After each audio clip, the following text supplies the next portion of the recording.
to unleash the force of the divine matrix in our lives, first, we have to understand how it works. And the science tells us how it works. Secondly, we must speak the language that the divine matrix recognizes, and science cannot tell us that.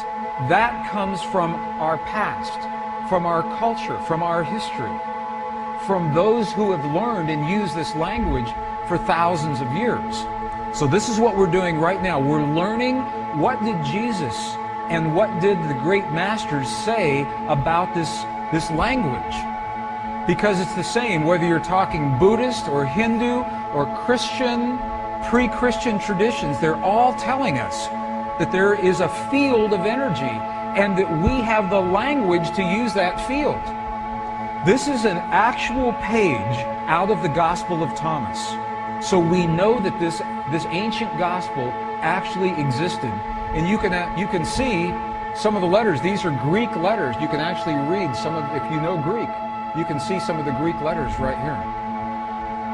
In the Gospel of Thomas, two very important keys. This was written right around 300 years after the time of Jesus. In this gospel, okay, so here's what we're doing. We've been in the Buddhist monasteries in Tibet, and they're telling us that that feeling is the prayer, one. Two, that we must feel as if our prayers have already been answered. Okay, and now we're in an Egyptian monastery with the texts that used to be our tradition before they were edited. And we're going to look at the instructions that tell us how to do that. Okay if we do that? Is that good? Okay. Gospel of Thomas. If you have a copy of the Gospel of Thomas, this is verse 106, translated from the Nag Hammadi Library. And if you do not have a copy, it's in our books, and you can go to any library and pick this up. Verse 106. Look at what the Lost Gospel of Thomas says. It says, when you make the two, thought and emotion, one. So the Gospel of Thomas is talking about thought and emotion. It's saying when you make your thought and your emotion one, look at what happens. You will say to the mountain, mountain, move away, and the mountain will move away. Saying that when you can marry your thought and your emotion into one single potent force, that is when you have the power to speak to the world. Secondly, when you make the two one, what are they talking about? What are the two? Let's go back to our image.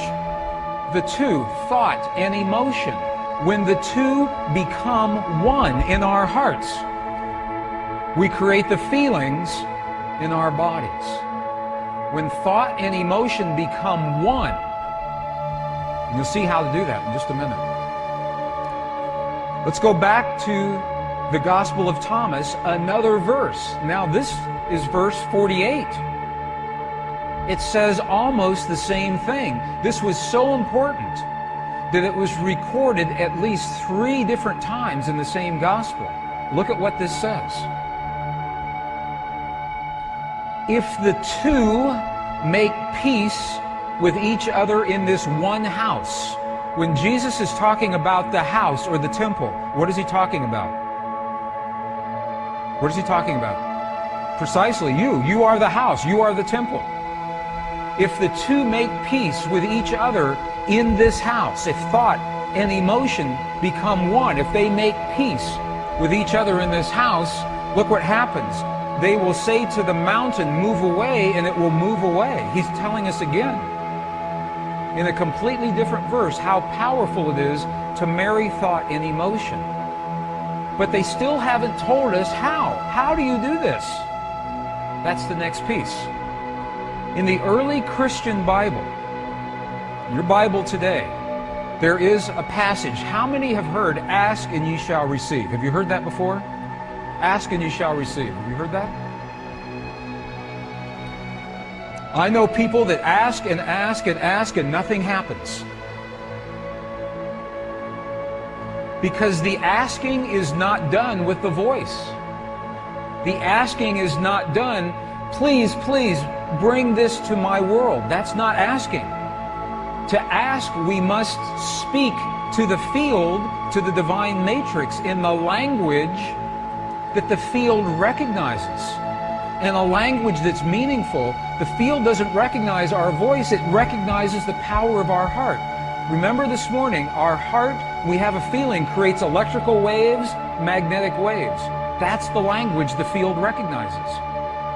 So when you create the feeling in your heart as if your prayer is already answered, that creates the electrical and the magnetic waves that bring that answer to you.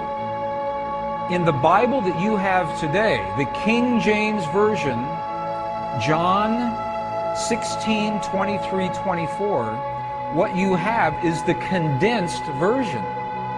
You have the edited version. The edited version looks like this. This is the edited version. Whatsoever ye ask the Father in my name, he will give it to you. Hitherto have ye asked nothing in my name. Okay?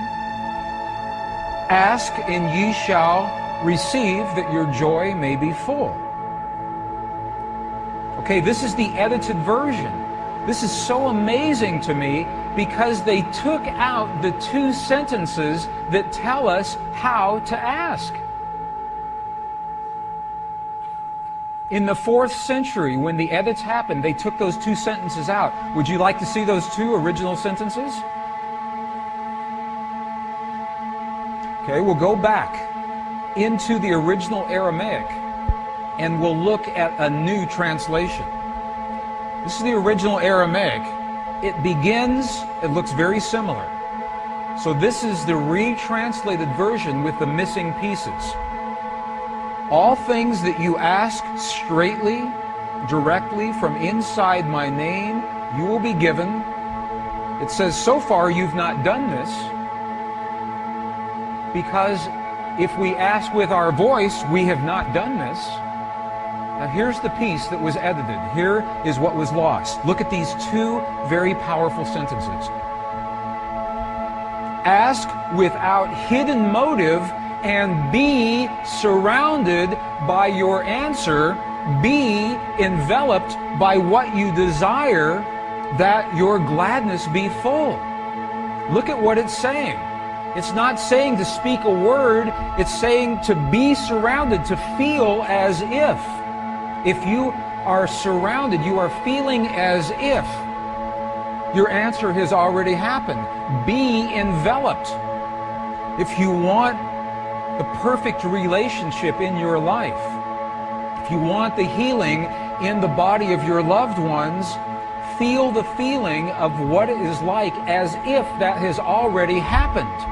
Be enveloped by what you desire, because that is when your thought and your emotion become one.